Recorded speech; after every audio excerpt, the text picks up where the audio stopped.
Bom, muito bom dia. Nós estamos dando início à nossa terceira aula da disciplina História Econômica Geral, para o curso de graduação em Economia da Universidade Federal do Pará. E o tema da aula de hoje é o que é a história econômica. Bom, o que é a história econômica? Uma pergunta. O que nós estamos fazendo com o percurso da disciplina? Nós estamos vendo um primeiro bloco que nós chamamos de parte 1, conceitos introdutórios. Nas duas aulas anteriores, nós trabalhamos com a importância da disciplina História Econômica Geral e o conceito de história e historiografia. Para quem está se aventurando, portanto, numa disciplina de história econômica, é importante saber qual é a diferença entre história e historiografia. E hoje, nessa terceira aula, nós vamos trabalhar justamente com a discussão de o que é história econômica. Questão norteadora. O que é história econômica? Existe diferença entre história econômica e historiografia econômica? Bom, essa é a nossa terceira questão norteadora. O que é história econômica? Existe diferença entre história econômica e historiografia econômica? Bom, bibliografia básica. Vamos trabalhar fundamentalmente com esses 4 textos, em especial com o capítulo introdutório do livro História Econômica Geral, do Flávio Azevedo Marques de Sás e Alexandre Marchione de Sás. Entretanto, vamos utilizar também os capítulos iniciais do História Econômica Global, do Robert Allen, Estou na Escada, do Rajon Schenck, e A Grande Saída, do Angus Deaton. Como bibliografia complementar, vocês têm na tela aí uma série de textos que nós vamos utilizar na aula de hoje, e na medida que eu for utilizando também eu vou fazer referência a esses textos. Primeira pergunta, o que é a história econômica? Então, você tem uma série de autores que trabalharam com a definição de história econômica, e nós vamos iniciar aqui com o debate trazido por 2 importantes historiadores, o Mark Bloch e o Herbert Hayton. Mark Bloch, ele definiu a história como a ciência dos homens no tempo. Então, o que seria a história? Nesse sentido, para Mark Bloch, a história acaba sendo o estudo da atividade humana em suas múltiplas dimensões. Falamos sobre isso na aula passada, na perspectiva da mudança ao longo do tempo. A partir daí, a história econômica ela pode ser vista dentro desse contexto mais amplo como uma análise do desenvolvimento em uma perspectiva histórica. O Herbert Hayton ele vai definir história econômica, ele vai dizer que a história econômica descreve os esforços que o homem faz ao longo dos séculos para satisfazer as suas necessidades materiais. O foco, portanto, da história econômica para o Herbert Hayton é justamente a satisfação das necessidades materiais. De forma geral, quando a gente analisa os vários autores que trabalham com o tema da história econômica, é possível entender a história econômica como sendo uma análise do desenvolvimento em perspectiva histórica. Ou seja, a história econômica procura analisar a trajetória de desenvolvimento ou de subdesenvolvimento das sociedades. Bom, se a gente procura analisar o que é desenvolvimento e subdesenvolvimento, cabe, portanto, perguntar o que é o desenvolvimento. O entendimento do conceito desenvolvimento é, portanto, fundamental para todo o processo de análise da historiografia econômica. Se a historiografia econômica procura desvelar as trajetórias ou os motivos que levaram, que impulsionaram o desenvolvimento de algumas nações, e por que algumas nações entraram numa trajetória de subdesenvolvimento, de pobreza, de desigualdade social, nós precisamos entender o que é o desenvolvimento. Muitos autores trabalharam com esse conceito de desenvolvimento. Nós selecionamos 4 aqui, 4 importantes autores. 3 ganhadores do Prêmio Nobel de Economia, vocês têm aí eles assinalados aí justamente com a medalha do Prêmio Nobel de Economia, o Douglas North, o Amartya Sen e o Angus Deaton, e um importante teórico, talvez um dos maiores, talvez não, certamente um dos maiores economistas brasileiros de todos os tempos, Celso Furtado. Bom, quem tiver interesse em conhecer um pouco mais, se aprofundar um pouco mais na perspectiva do Douglas North, do Celso Furtado e do Amartya Sen, eu recomendo um artigo que eu publiquei recentemente no Periódicos CEPEC da Universidade Federal do Pará, Reflexões sobre Cultura e Desenvolvimento, Celso Furtado, Douglas Norte e Amartya Sen. Vocês podem encontrar isso, inclusive, pela Rede Internacional de Computadores. Mas a pergunta é, o que é desenvolvimento? Bom, vamos começar com Celso Furtado. Como eu já disse, Celso Furtado foi um dos mais importantes economistas brasileiros, talvez uma das maiores injustiças do Nobel de Economia.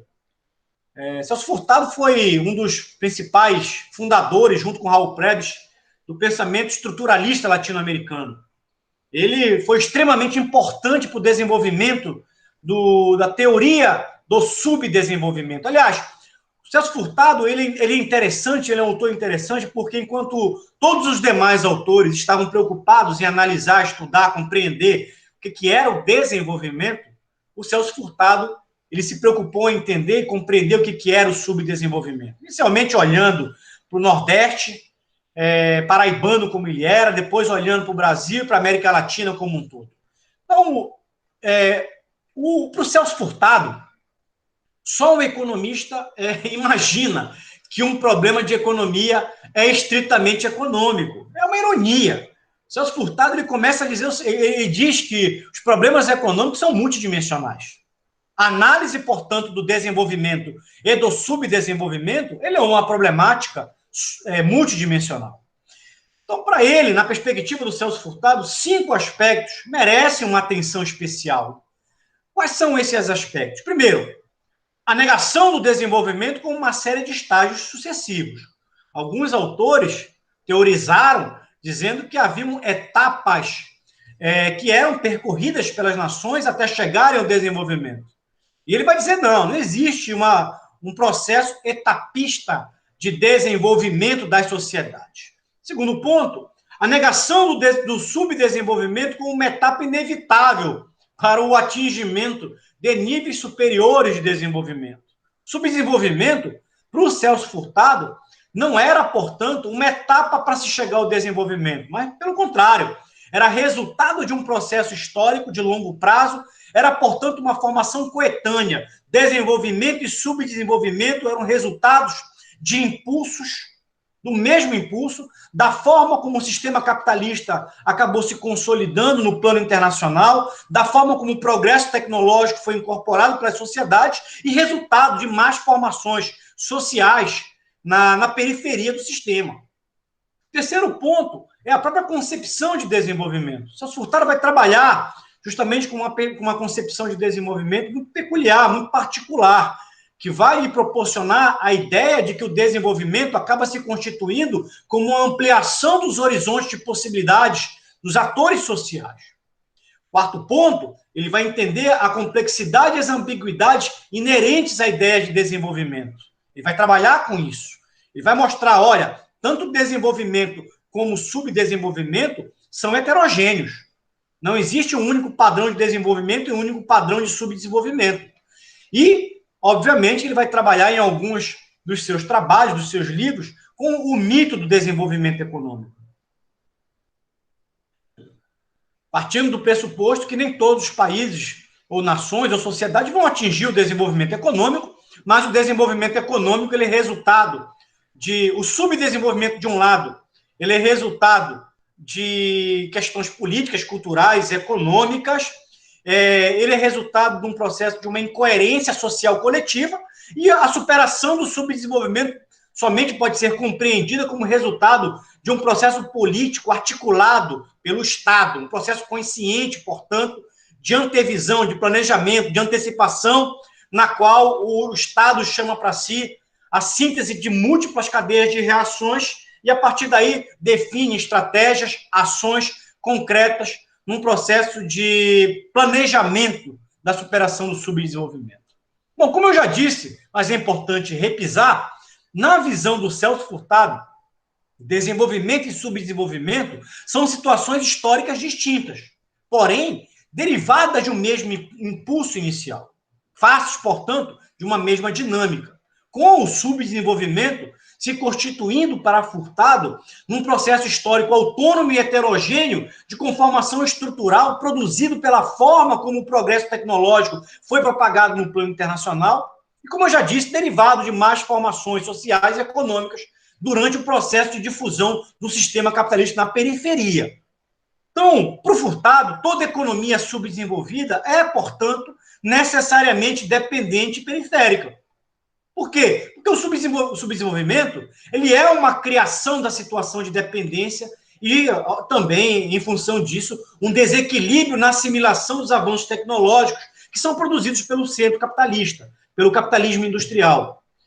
Bom, no clássico livro dele, A Dialética do Subdesenvolvimento, o Furtado, ao responder o que é o desenvolvimento, ele vai dizer, ele é um processo de mudança social pelo qual um número crescente de necessidades humanas, pré-existentes ou criadas pela própria mudança, são satisfeitas através de uma diferenciação do sistema produtivo decorrente da introdução de inovações tecnológicas. Bom, um outro autor bastante conhecido, bastante utilizado nas disciplinas de desenvolvimento econômico,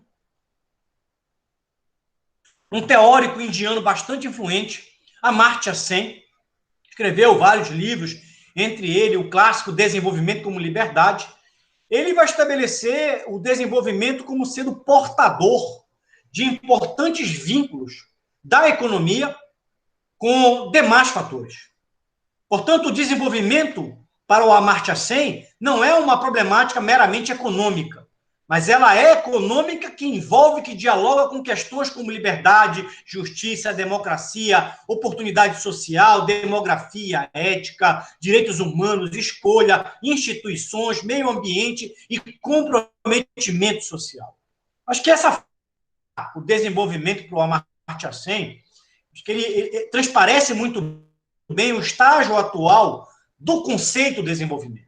Aliás, o conceito de desenvolvimento ele vem sendo construído desde as discussões originárias ali na década de 40, 50, sobretudo com os autores ali da economia do desenvolvimento, François Perrault, Albert Hirschman, Gunnar Myrdal. Depois você teve ali os autores do pensamento estruturalista latino-americano, e aí surge uma série de novos teóricos, da década de 70, 80, 90, mas o que é possível perceber é que o conceito de desenvolvimento ele vem sendo progressivamente aprimorado ou ampliado.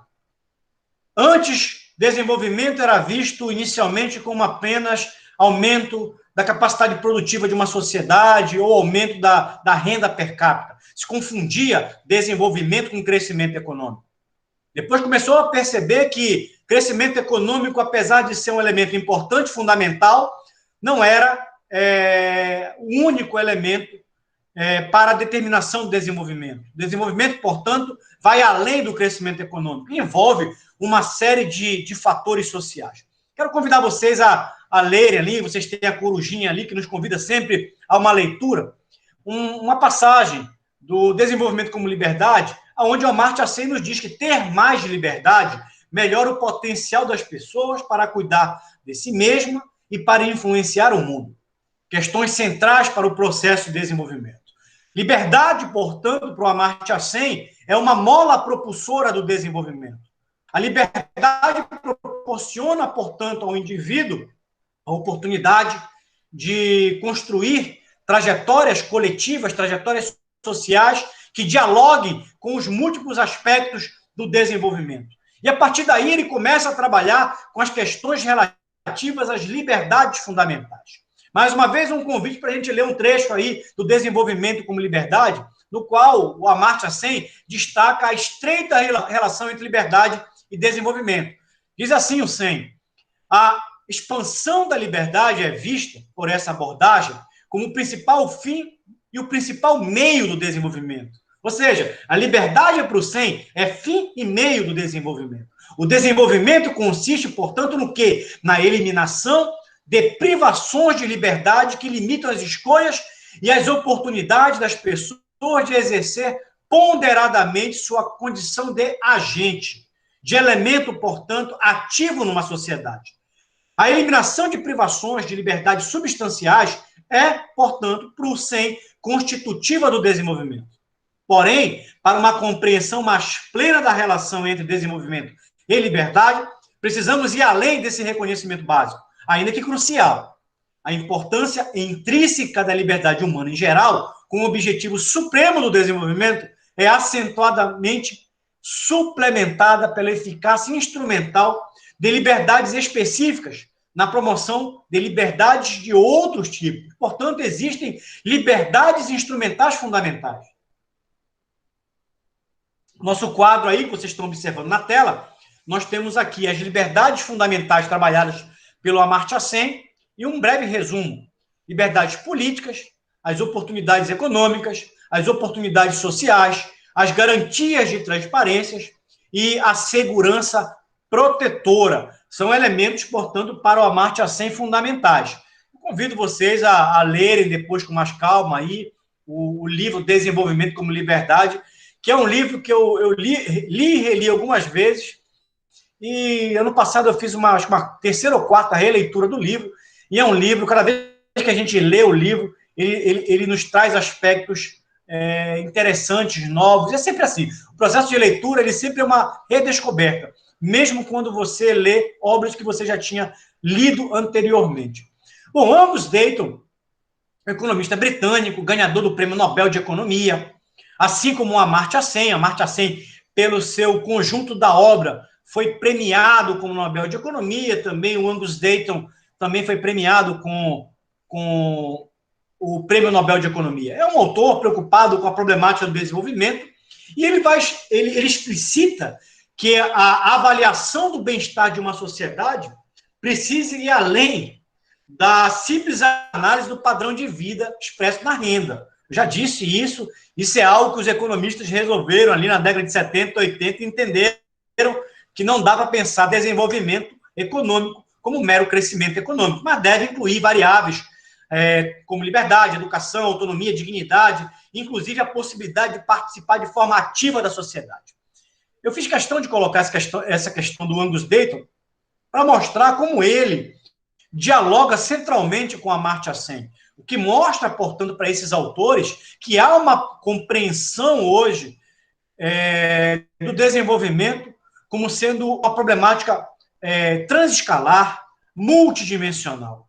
Então, você tem aí, portanto, N elementos, não basta pensar, portanto, apenas no aspecto econômico produtivo de uma sociedade. Mas você precisa pensar nos aspectos de liberdade, educacionais, a questão da democracia, a questão da participação política, transparência, a questão da governança da sociedade, são elementos que estão hoje presentes nos debates mais modernos sobre o que é desenvolvimento.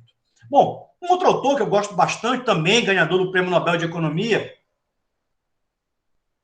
economista americano, ganhou o Nobel em 1993 pelo conjunto da sua obra no desenvolvimento da nova economia institucional, Douglas North.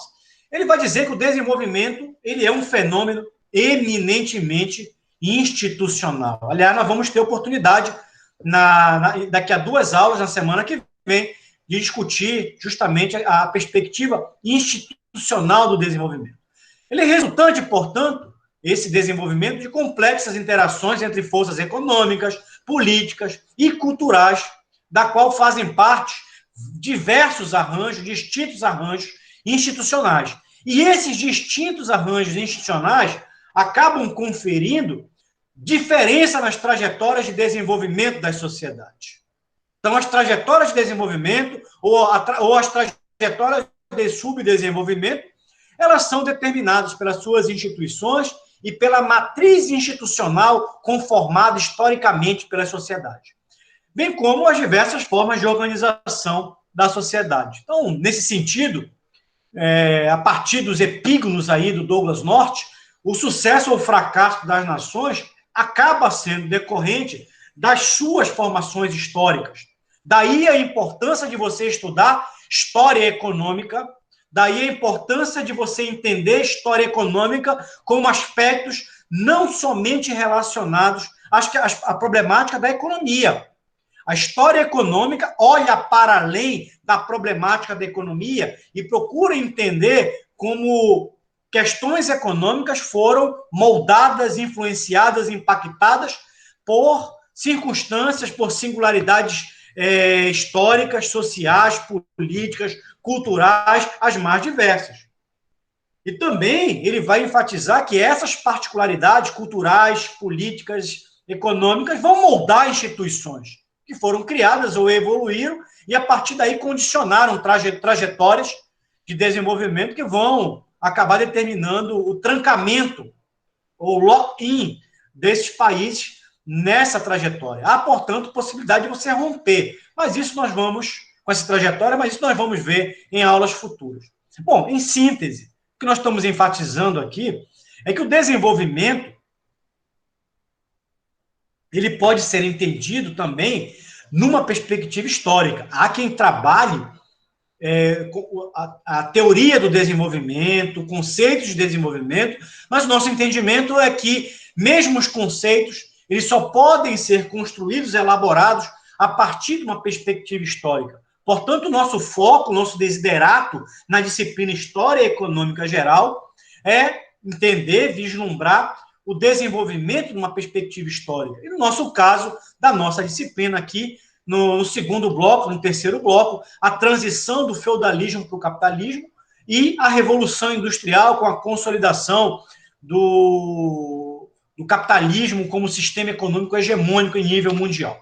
Bom, a partir dessa perspectiva, nós vamos capturar alguns autores importantes aqui.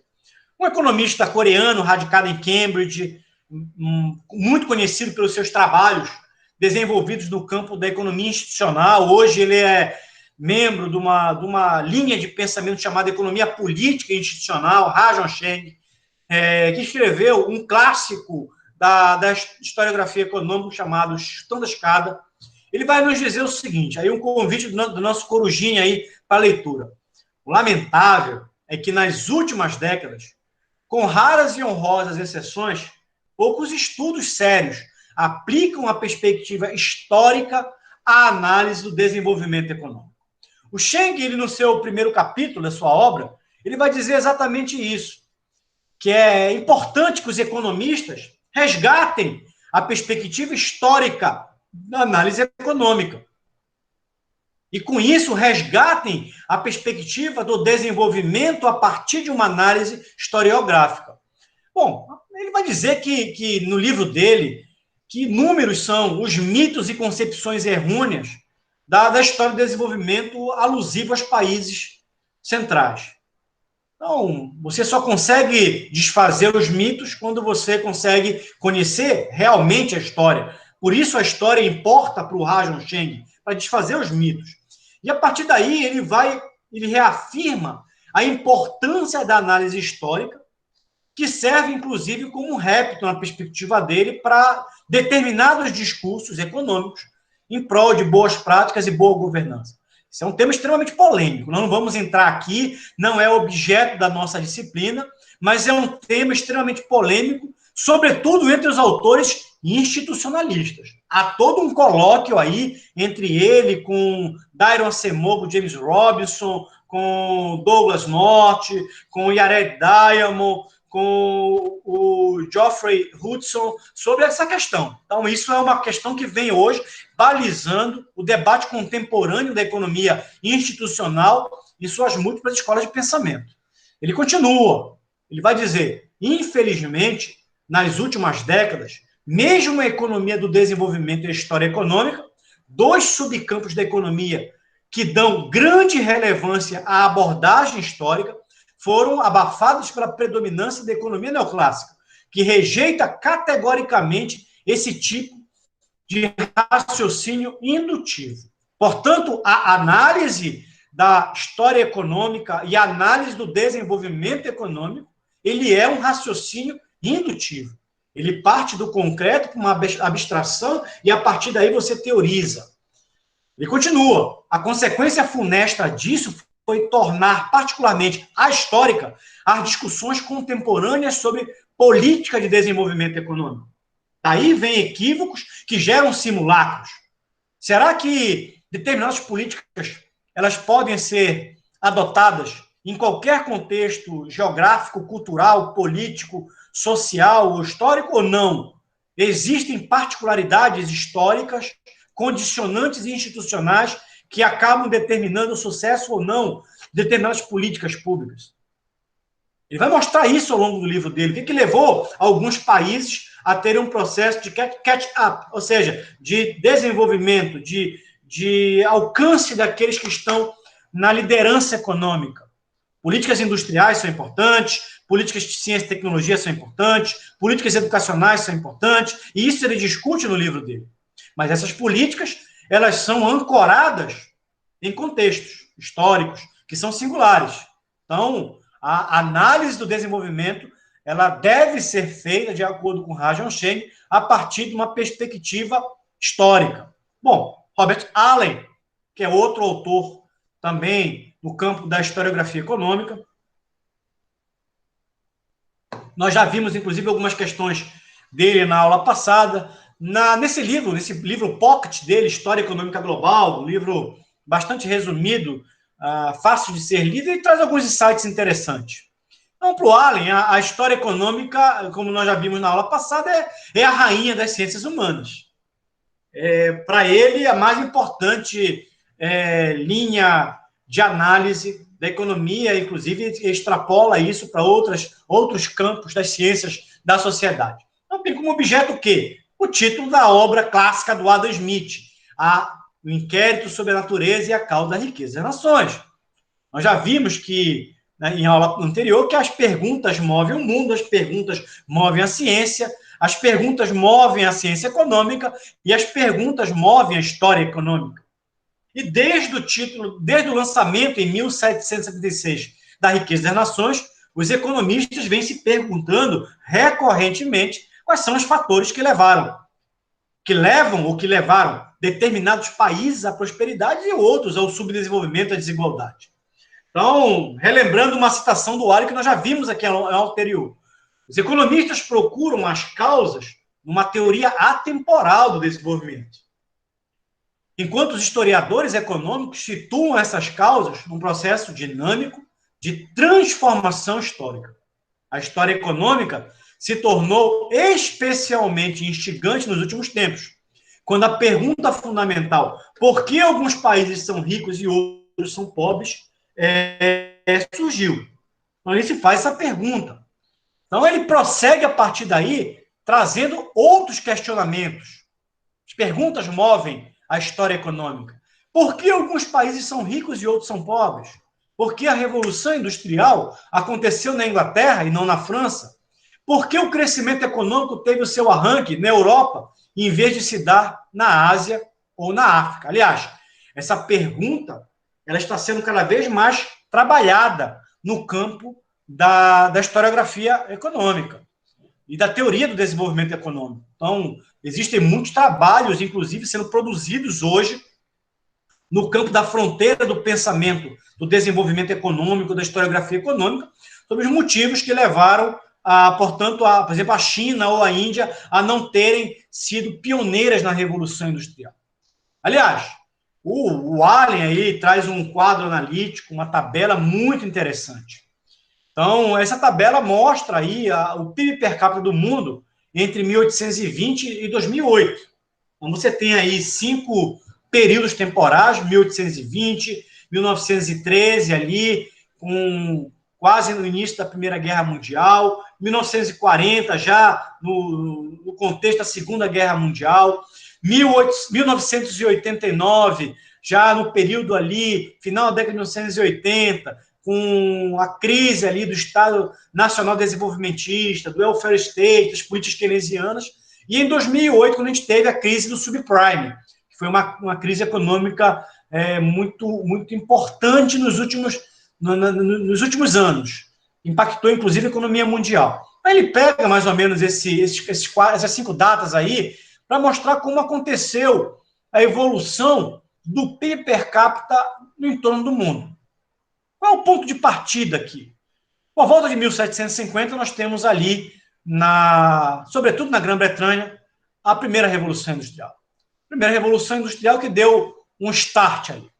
Então, quando você mede, faz essa medição em 1820, portanto, com a Grã-Bretanha já vivendo quase 70 anos de Revolução Industrial, você tem uma fotografia mundial. Essa fotografia mundial vai mostrar o seguinte: você tem ali um PIB per capita, no qual cada indivíduo ali, o indivíduo médio ali de cada país, tinha mais ou menos esse rendimento anual ali. Grã-Bretanha em torno de 1.700 dólares ali, 1.706 dólares. A Holanda ainda tinha, em função do seu protagonismo no comércio, na atividade mercantil, que herdou ali dos séculos 17, 18, a Holanda ainda com uma sociedade extremamente próspera, extremamente rica, com um PIB per capita maior que a Grã-Bretanha. Os outros países da Europa Ocidental, já com um PIB per capita bem inferior ao PIB per capita da Grã-Bretanha. A Europa Mediterrânea e setentrional, com um padrão de vida muito mais baixo. Estados Unidos, Canadá e Austrália, ali com um padrão de vida, ali com uma renda per capita que já se aproximava e já superava, inclusive, muitos países da Europa Ocidental.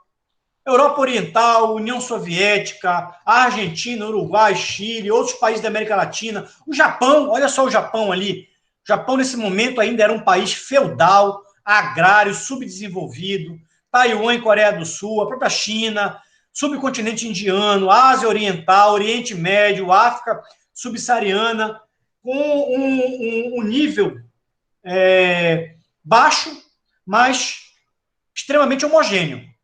Se vocês observarem aí, essa primeira coluna mostra que havia uma diferença muito pequena entre o padrão de desenvolvimento dos países, com exceção ali da Europa Ocidental, que descola um pouco, Estados Unidos, Canadá e Austrália, e Holanda e Grã-Bretanha, que estavam bem mais adiantados naquele momento em termos de padrão de desenvolvimento econômico ali.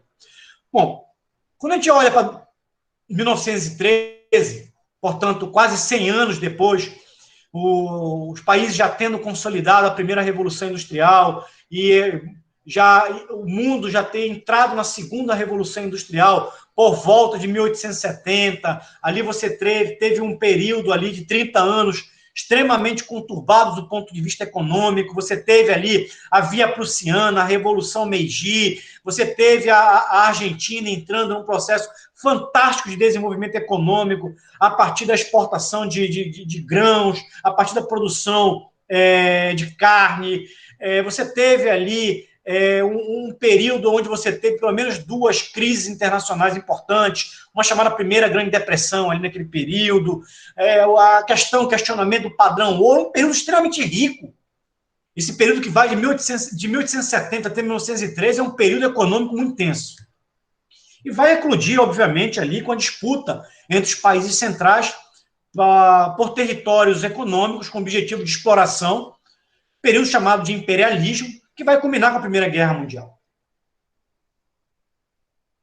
Então, ao final da Primeira Guerra Mundial, o que é possível a gente perceber? Primeiro, observem ali que Estados Unidos, Canadá, Nova Zelândia e Austrália já tinham um padrão, um nível de PIB per capita superior, ultrapassaram, portanto, a Grã-Bretanha. A Grã-Bretanha continua como sendo uma importante economia. Nesse momento, é um momento no qual, por volta de 1870, por volta de 1913, a Grã-Bretanha atinge, portanto, a sua hegemonia e começa a perder paulatinamente a sua hegemonia nesse período. Mas a Grã-Bretanha, nessa fotografia de 1913, continua sendo uma importante economia mundial, mas observem que ali, sobretudo, os Estados Unidos, que passa por volta do século XIX a viver um processo intenso de industrialização, Estados Unidos ultrapassa o nível de prosperidade econômica da Grã-Bretanha. A Holanda vai ficando para trás da Grã-Bretanha, e os países da Europa Ocidental vão crescendo também, porém, vão ficando para trás ali dos Estados Unidos. O que se observa ali? Um pouco embaixo é possível observar o crescimento importante ali do PIB per capita da Argentina, sobretudo Uruguai e Chile. em especial da Argentina, que passa a ter a sua era dourada ali. Entre 1870 e 1930, a Argentina vive a sua era dourada e se torna uma das maiores economias do mundo. A Argentina era vista naquele momento como uma importante economia, no seu, inclusive, centenário de independência, ali por volta desse período de 1913, você teve uma festa, um dos quais as lideranças mundiais foram todas para a Argentina, porque a Argentina era considerada uma grande aposta naquele momento, uma economia que crescia. Bom, além do mais, você tem ali os outros países da América Latina com crescimento ali insignificante. Japão tendo praticamente dobrado ali já e começado um processo interessante ali com a Revolução Meiji, mas você começa a observar que há um claro descolamento das regiões subdesenvolvidas com o núcleo sistêmico da acumulação do capitalismo. Europa Ocidental, fundamentalmente, e Estados Unidos, com o Japão também aparecendo, começando a aparecer naquele momento. Bom, vamos dar mais um salto. 1940. O que é possível perceber quando a gente olha 1940? Primeiro, Estados Unidos ali, junto com a Grã-Bretanha, como dois grupos de países aí, Grã-Bretanha, Estados Unidos, Canadá, Austrália, Nova Zelândia, com um PIB per capita que vem liderando aí em termos mundiais. A Holanda já se aproxima do padrão ali dos países da Europa Ocidental. Você passa a ter, portanto, ali alguns países da Europa Ocidental com um padrão de desenvolvimento muito intenso. E aí há um destaque importante nesse período que vai de 1913 para 1940, que você teve ali uma grande depressão econômica. Em 1929, você tem a quebra da Bolsa de Valores de Nova York, você tem um choque econômico importante que atingiu as principais economias do mundo, com alcances, inclusive, na periferia do sistema. Portanto, Argentina, Brasil, foram países fortemente impactados, mas também é um período no qual, a partir de da década de 1930, a Alemanha passa a ter um protagonismo econômico muito intenso, com o crescimento econômico e assumindo a primazia como a maior economia da Europa, nesse período, nesse momento. Então, você passa a ter ali, portanto, uma Europa viver num período de pós-Grande Depressão, mas um período muito turbulento do ponto de vista político, o crescimento do nazismo, do fascismo, políticas econômicas cada vez mais intervencionistas, surgem aí as políticas keynesianas, os primeiros ensaios das políticas keynesianas ali com o New Deal nos Estados Unidos, a própria Revolução Meiji e o Terceiro Reich na Alemanha, com um Estado mais intervencionista, e isso passa a ser um elemento determinante para esse período. Observem que vocês têm, portanto, aí também um período de aproximação dos países centrais, mas de descolamento com os países periféricos. Bom, passou a Segunda Guerra Mundial, você entra na chamada Era de Ouro do desenvolvimento do capitalismo, que vai do final da Segunda Guerra Mundial até a década de 1970, quando você tem ali o primeiro e o segundo choque do petróleo. Período no qual vai marcar ali o ocaso das políticas keynesianas, o ocaso do nacional-desenvolvimentismo na periferia, o ocaso do welfare state, o surgimento ali dos acordos de Washington, e a partir dali um ressurgimento das ideias liberais, sobretudo a partir da visão inicialmente monetarista do Milton Friedman, depois ali a partir dos desenvolvimentos das escolas liberais, em especial o pensamento novo clássico, o novo keynesianismo, a public choice, como sendo também três importantes escolas que vão condicionar a década de 1900 e as políticas públicas na década de 1980.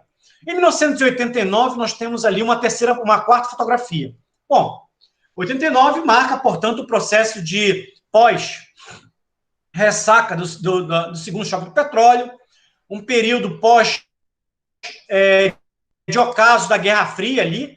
Você está tendo ali um momento no qual a Guerra Fria está acabando, você está tendo a derrubada do Muro de Berlim, o socialismo real acaba ruindo naquele momento ali, com a queda da União Soviética, com a unificação depois da Alemanha. Você tem ali, portanto, um período de redemocratização dos países, sobretudo da América Latina, no caso do Brasil. Você tem ali, em 1985, a nossa primeira eleição direta após o regime militar, na Nova República. Você tem a eleição em 1979 primeira eleição direta ali, com a eleição do Collor no Brasil, e uma fotografia interessante, que mostra o quê? Que você tem Grã-Bretanha, Holanda, outros países da Europa Ocidental, relativamente próximos ali, com uma renda per capita em torno de 16 mil dólares, perdão, 16 mil dólares. A Europa Setentrional superando ali os países nórdicos ali, depois da Era Dourada ali com Suécia, Noruega, os países ali do norte europeu, sobretudo os países nórdicos com um grau de desenvolvimento interessante. Você tem ali a Europa, aliás, os Estados Unidos, Canadá, Nova Zelândia e Austrália, com um padrão de renda per capita que já ultrapassa significativamente o padrão europeu. Então, o PIB per capita norte-americano em torno de 21 mil dólares, enquanto os países europeus mais desenvolvidos com 16 mil dólares, e chama a atenção ali dois fatores. Um primeiro fator ali é o Japão, com um crescimento significativo ali entre 1940 e final da década de 1980.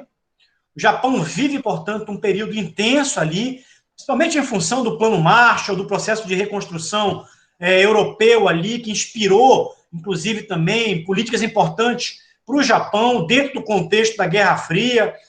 Não é por um acaso que nesse período que você tem o auge da teoria do desenvolvimento econômico, surge nesse momento, Segunda Guerra Mundial ali.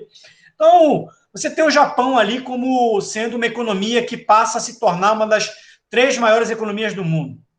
Então, você tem ali Estados Unidos, você tem a Alemanha e o Japão como sendo as principais economias mundiais, inclusive começa a ser discutido a partir desse momento, inclusive o questionamento da hegemonia econômica dos Estados Unidos.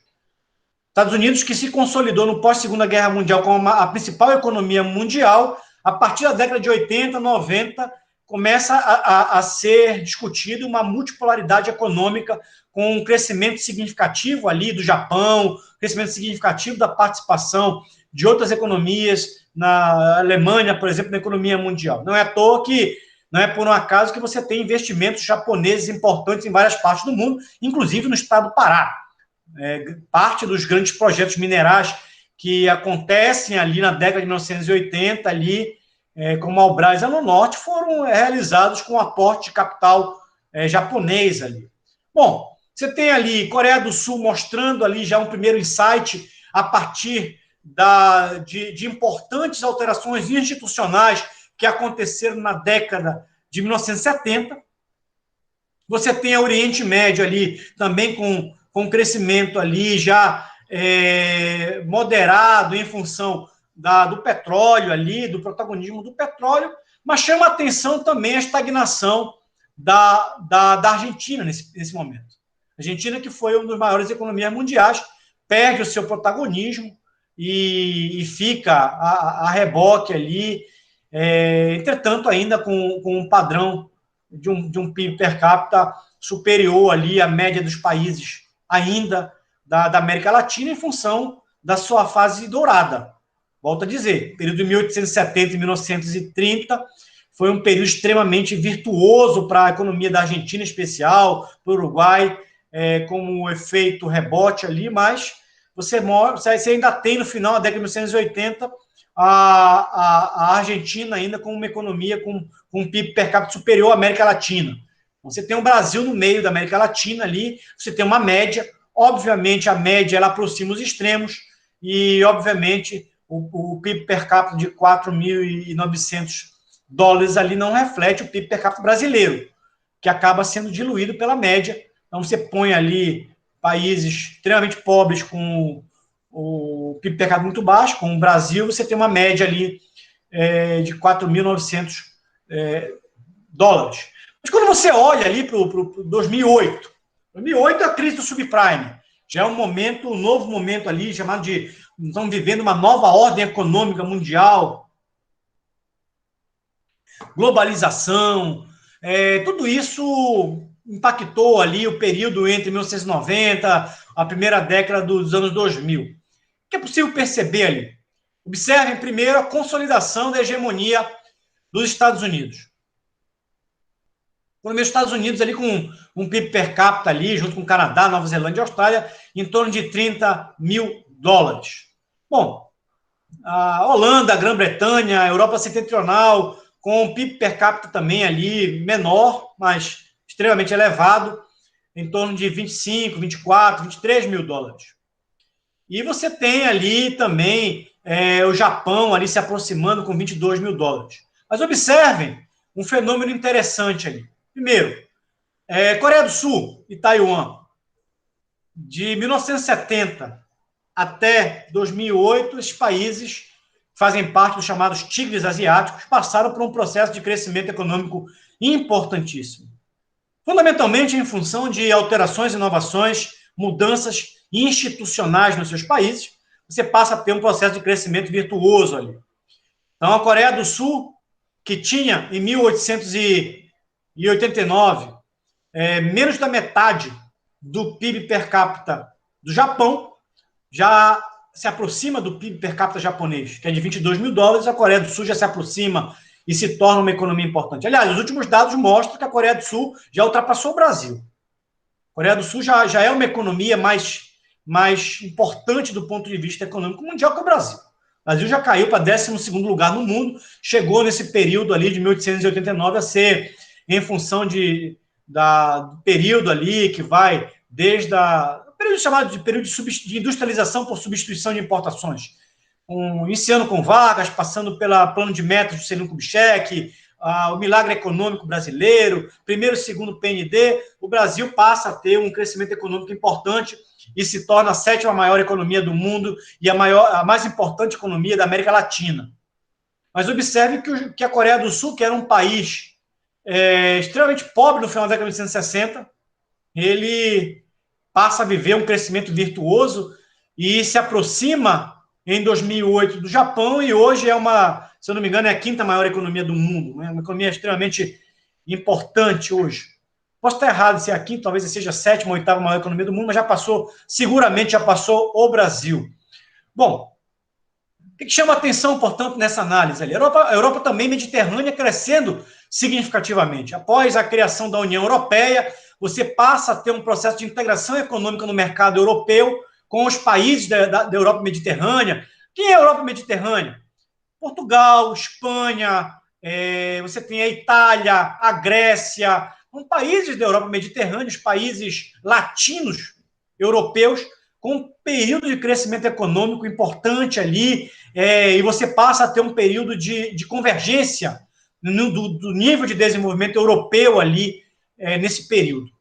E chama a atenção ali, eu quero finalizar a análise desse período de 2008, chamando a atenção para um fenômeno, para uma questão que a gente vai ver melhor no próximo quadro.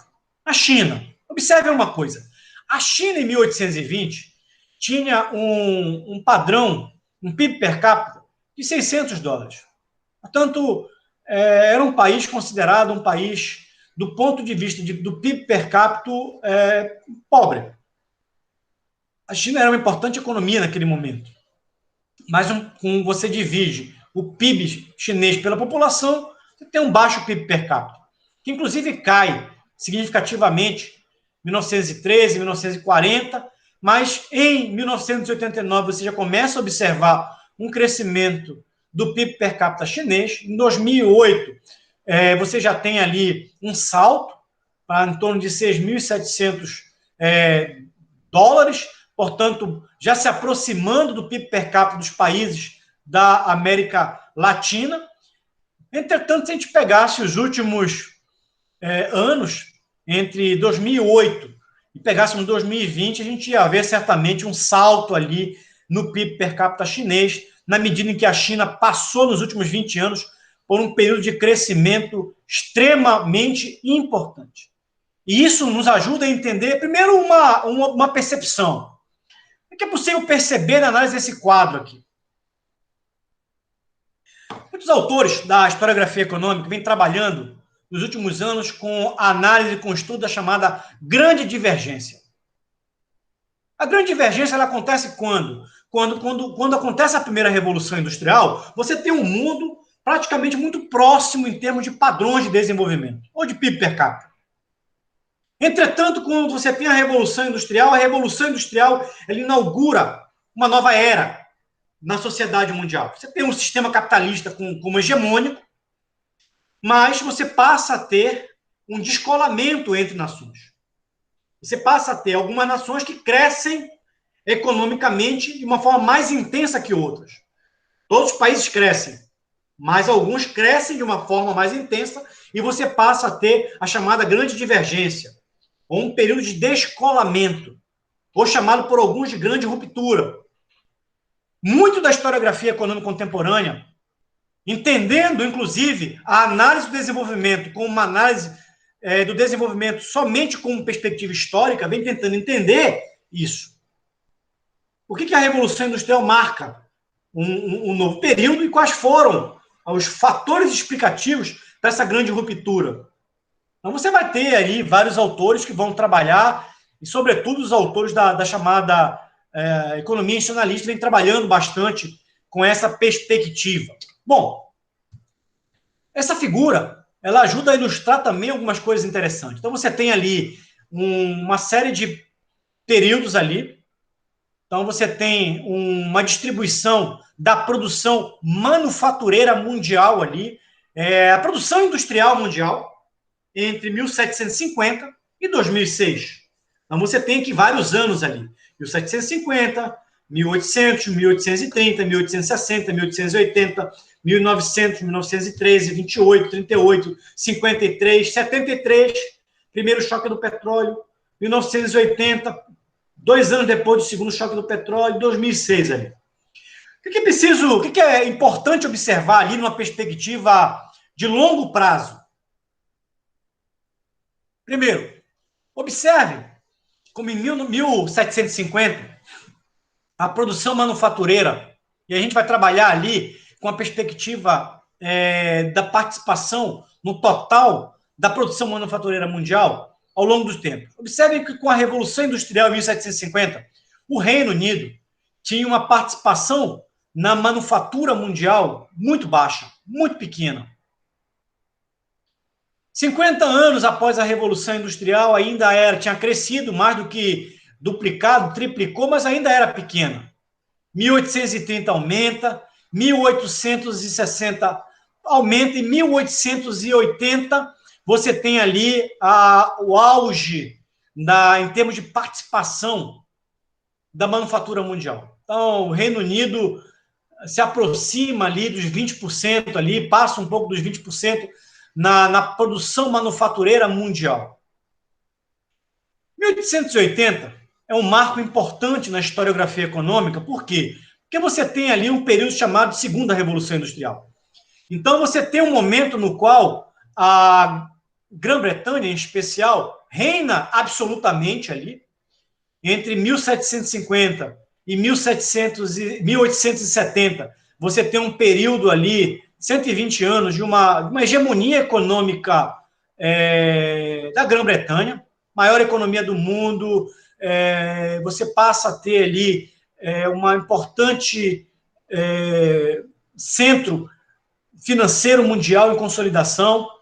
Entretanto, com a Segunda Revolução Industrial, 1880, você passa a ter uma diminuição da participação relativa da Grã-Bretanha na economia mundial. Por quê? Porque você tem a entrada de novos atores ali. Quais atores? Estados Unidos, Alemanha, Itália, França, você tem Japão, Rússia, países que começam a também ocupar uma fatia cada vez mais expressiva da produção manufatureira mundial por terem participado da Segunda Revolução Industrial. Então, a Grã-Bretanha, ela, com a Revolução Industrial, ela passa a ganhar espaço até a segunda Revolução Industrial, e a partir daí ela passa a perder paulatinamente, até em 2006 ter uma participação pequena, em torno de 5% da produção manufatureira mundial. Bom, segundo país que a gente observa ali é a União Soviética. Então você tem a Rússia ali. Rússia, depois a União Soviética. Você observa que, inclusive, a Rússia ela tinha uma produção manufatureira maior que a Inglaterra, que a Grã-Bretanha, na Revolução Industrial. Isso mantém-se, você tem praticamente uma manutenção da produção manufatureira da Rússia. Após a Revolução de 1917, a Revolução Bolchevique, em 1917, você tem uma queda até 2028, mas depois a União Soviética, dentro do contexto da Guerra Fria, sobretudo após a Segunda Guerra Mundial, entre 1945 e 1970, 80, amplia significativamente. Entretanto, com a queda do socialismo real, com o ocaso do socialismo real, a partir de 1980, a União Soviética cai significativamente, inclusive com a Rússia tendo uma participação econômica que era superior à do Reino Unido em 1980, a Rússia passa a ter uma importância econômica em termos de produção manufatureira inferior à do Reino Unido, o que mostra, portanto, o colapso econômico da Rússia pós-dissolução do socialismo soviético. Bom, Europa Ocidental, você tem ali um crescimento importante após, sobretudo, 1860, quando a Europa Ocidental entra na chamada Segunda Revolução Industrial, cresce significativamente até 1913, período do imperialismo ali, disputa dos países por áreas econômicas, permanece até o início da Primeira Guerra Mundial, aliás, da Segunda Guerra Mundial, e após a Segunda Guerra Mundial, decresce significativamente até 1980, com o período pós-1980 mostrando novamente um período de crescimento econômico desses países, sobretudo em decorrência da União Europeia, das políticas que foram adotadas pela União Europeia. Bom, mas por que a Europa perde espaço? Por dois motivos. Primeiro, porque você tem ali um crescimento importante de alguns países, entre eles os Estados Unidos. A América do Norte, que na Revolução Industrial era uma colônia de exploração, fundamentalmente da Grã-Bretanha, sem expressão econômica mundial. Em 1800 já começa a ter um primeiro grau de desenvolvimento manufatureiro ali, 1830 começa a aparecer, mas fundamentalmente a partir de 1860, 1880, quando os Estados Unidos entra num período de acelerado crescimento econômico, a segunda Revolução Industrial. Aliás, você tem um período a partir de 1870 nos Estados Unidos de intenso crescimento econômico. 1870, 1880, 90, os 1910 e os longos, como eles chamam, anos 20, são períodos de intensa prosperidade econômica nos Estados Unidos, ao ponto de, em 1913, os Estados Unidos já assumia ali o protagonismo como a principal economia manufatureira do mundo, e após a Primeira Guerra Mundial, os Estados Unidos se consolida como a maior economia do mundo. No período pós-Segunda Guerra Mundial, não só a maior economia do mundo, mas também a potência econômica e política mais influente do mundo. Então, você tem ali, em 1953, ali, uma fotografia do pós-Segunda Guerra Mundial, no qual a produção manufatureira dos Estados Unidos se aproxima de 50% da produção manufatureira do mundo. Gente, o que aconteceu nos Estados Unidos num período de 70 anos, entre 1880 e 1950, é algo fantástico, é algo incrível que precisa ser estudado, precisa ser compreendido.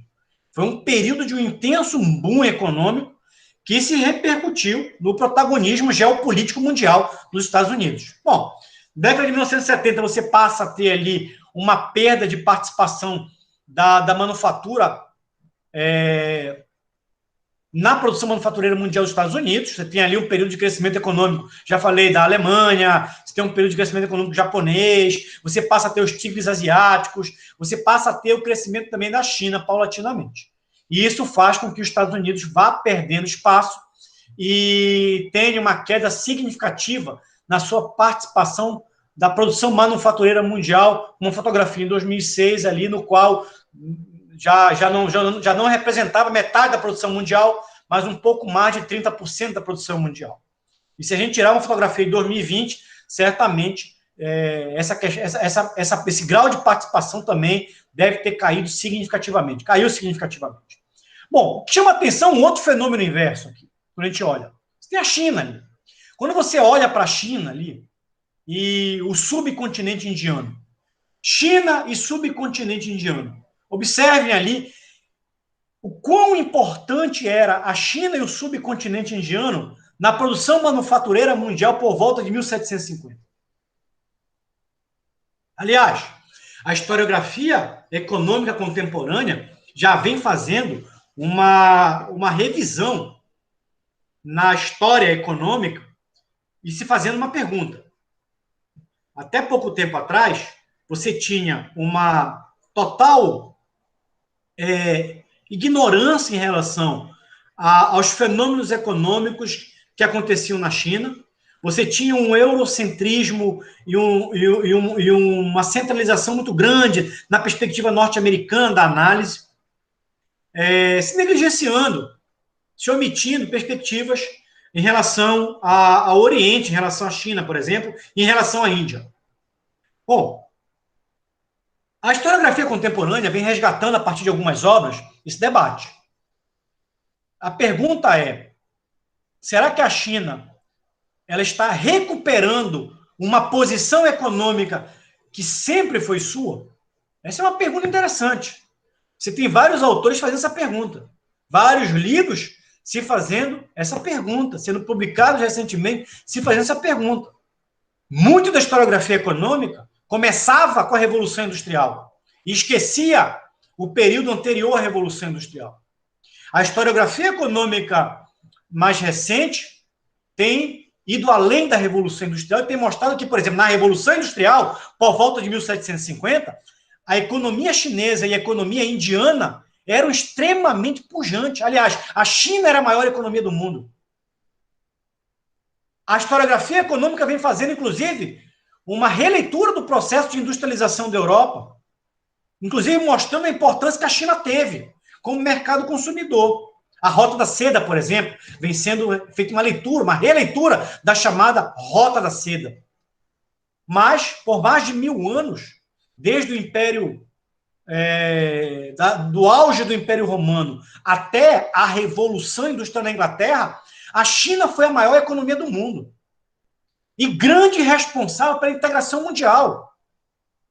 Muita da historiografia econômica mostrando que não foi a Europa que descobriu os caminhos das especiarias para a China, mas foi o protagonismo econômico chinês que desvelou rotas comerciais que integraram ali a África, a Europa, o Oriente e proporcionaram, portanto, também, a partir dali, uma integração econômica que foi importante para a Europa na Idade Média. Mas esse é um debate que a gente não vai travar na nossa disciplina, eu acho que isso é um debate que fica para uma outra oportunidade. Mas observe ali, em 1750, como a China respondia por mais de 30% da produção manufatureira e a Índia respondia por mais de 20% da produção manufatureira. A Revolução Industrial, portanto, ela marca um período não somente de ascensão da economia europeia, mas de ocaso da economia chinesa e indiana.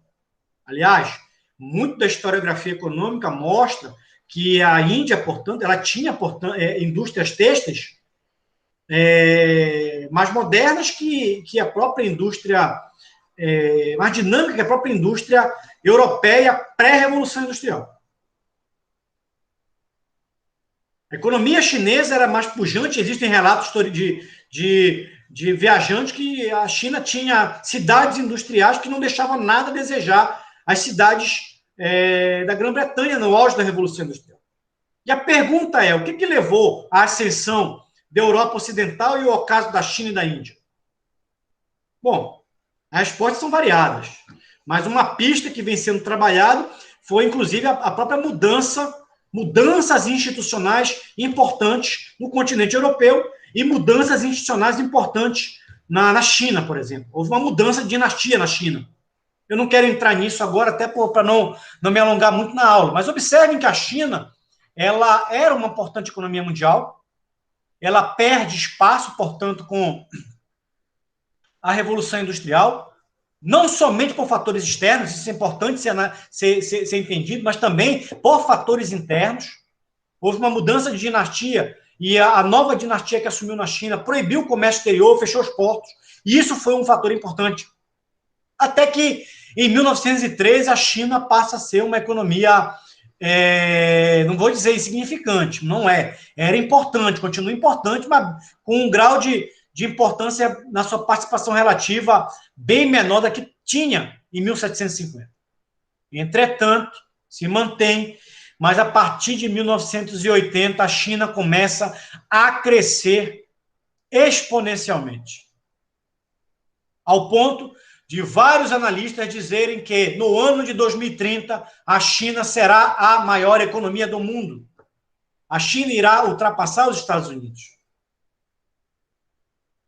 Entender o passado, entender o contexto de evolução no tempo é importante, porque a questão não se torna, portanto, a discussão se a China vai ultrapassar os Estados Unidos, mas, numa perspectiva de longo prazo, a China vai retomar a sua posição econômica que já tinha antes da Revolução Industrial. Estão percebendo? É diferente. É diferente. Então, uma coisa é você entender um processo de 30, 40 anos e olhar o protagonismo chinês e entender que a China vai se tornar a maior economia do mundo.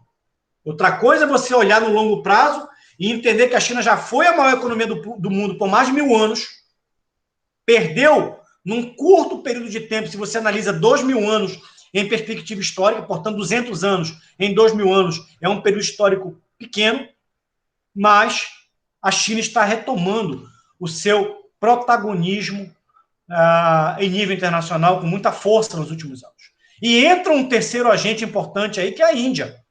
A Índia, que era uma importante economia, teve o seu setor têxtil totalmente desmantelado pela colonização inglesa.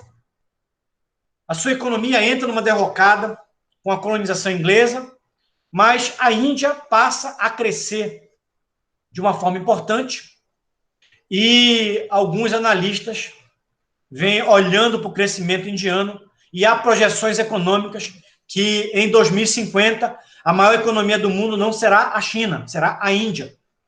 E, curiosamente, nós temos percebido muito pouco isso. Nós precisamos olhar com mais atenção, não somente para o que vem acontecendo, para o que aconteceu na Coreia do Sul, para o que vem acontecendo na China, mas também para o que está acontecendo na Índia. E o resto do mundo ali, com a participação que caiu, depois voltou a crescer, mas essa é uma fotografia de longo prazo que nos traz insights importantes e cada um desses pontos aqui é objeto de estudo da historiografia econômica. Surge a ascensão e queda da economia da Grã-Bretanha, da Rússia, da Europa Ocidental, da América do Norte, da China, da Índia, enfim, temas que são trabalhados. Bom, Robert Allen, ele afirma o seguinte: os historiadores econômicos situam essas causas num processo dinâmico de transformação histórica. Exatamente isso que nós fizemos agora. Nós olhamos para um período de tempo mais longo para entender essa dinâmica econômica de longo prazo. E é isso que os historiadores econômicos fazem. Olham a dinâmica de transformação histórica da sociedade, das nações, dos países e da economia mundial. O que o Allen vai nos dizer sobre isso aí? Ele vai trabalhar alguns períodos importantes. E aqui para caminhar para o final da nossa primeira aula. Aliás, nossa terceira aula. Nossa primeira aula de hoje, terceira aula do nosso curso. Entre 1500 e 1800, você tem ali três coisas importantes que o Allen pontua. Primeiro, os países atualmente ricos conquistaram uma pequena dianteira que pode ser oferida em termos de PIB per capita. Em 1920, a Europa já era o continente mais rico e o seu PIB per capita já era o dobro da maior parte do mundo. E, nesse período, destacavam-se em termos de PIB per capita Holanda, Países Baixos, Grã-Bretanha e as suas ramificações coloniais da Grã-Bretanha. Canadá, Austrália, Nova Zelândia e Estados Unidos. Entre 1820 e o presente, o que ele pontua? Primeiro, as diferenças de renda se ampliaram, com exceção de alguns países da Europa, Japão e os tigres asiáticos ali. O autor ele vai destacar a ressalva da União Soviética e afirma que a China pode estar repetindo, na atualidade, uma proeza que foi feita por alguns países no passado. Então, para o Robert Allen, nesse livro, A História Econômica Global, o livro Pocket, ele vai dizer que uma grande divergência na trajetória de desenvolvimento dos países ocorreu nesse período, pós-revolução industrial. Segundo ele, explicados pelo fenômeno da industrialização e da desindustrialização. Bom, quero convidar vocês a lerem comigo aqui esse extrato aqui do nosso livro texto básico, História Econômica Geral, do Sais e Sais. Os nossos autores vão dizer, portanto, a história deve dar conta tanto de identificar as formas pelas quais os homens satisfazem as suas necessidades materiais, como também de investigar de que maneira essas formas se alteraram ao longo do tempo por meio de diferentes relações entre os homens que participaram desse processo. Trabalhadores, empresários, consumidores e das técnicas em constante alteração. Ele continua. Ele vai nos dizer, me acompanhe. Na verdade, o historiador econômico, por mais isento que seja, faz uma seleção dos fatos que julga relevantes, diante de uma infinidade de fatos, para descrever o processo histórico em questão. Essa seleção já pode envolver algumas noções ou conceitos prévios do próprio investigador, de modo que a descrição aparentemente neutra, observe isso aqui, nós falamos muito sobre isso na aula passada, acaba por conduzir a certa explicação, entre aspas, dos eventos em foco. Evidentemente, outro historiador econômico poderá selecionar, em relação aos mesmos processos, fatos diferentes e chegar a resultados distintos. Em suma, é inerente à história econômica, assim como a história e a economia, a existência de explicações e interpretações diferentes para o mesmo evento. Tais divergências podem refletir posturas subjetivas de cada investigador, porém, mais importante e frequente, decorrem de perspectivas teóricas e metodológicas distintas que orientam o próprio processo de investigação. Isso é importante porque nós vamos ver, nas próximas aulas, as diversas escolas de pensamento que trabalham na historiografia econômica. E a partir da sua cosmovisão, a partir da sua teoria, da sua metodologia, como Sais e Sais afirmam, eles podem olhar para o mesmo problema e chegar a resultados distintos. E chegam a resultados distintos. Estamos dizendo, portanto, com isso, que é possível, portanto, elaborar diferentes histórias econômicas gerais, ainda que os processos observados sejam os mesmos. Eu quero finalizar trazendo aqui uma citação do prefácio desse livro aqui, História da Riqueza do Homem, do Léo Huberman. É um historiador marxista, é um livro delicioso de ler. História da Riqueza do Homem é um livro que eu aconselho vocês a lerem, porque ele é um livro bastante lúdico. Eu usei esse livro quando eu fui aluno, quando eu estudei na graduação em Economia na Universidade Federal do Pará, e eu tive a disciplina História Econômica Geral.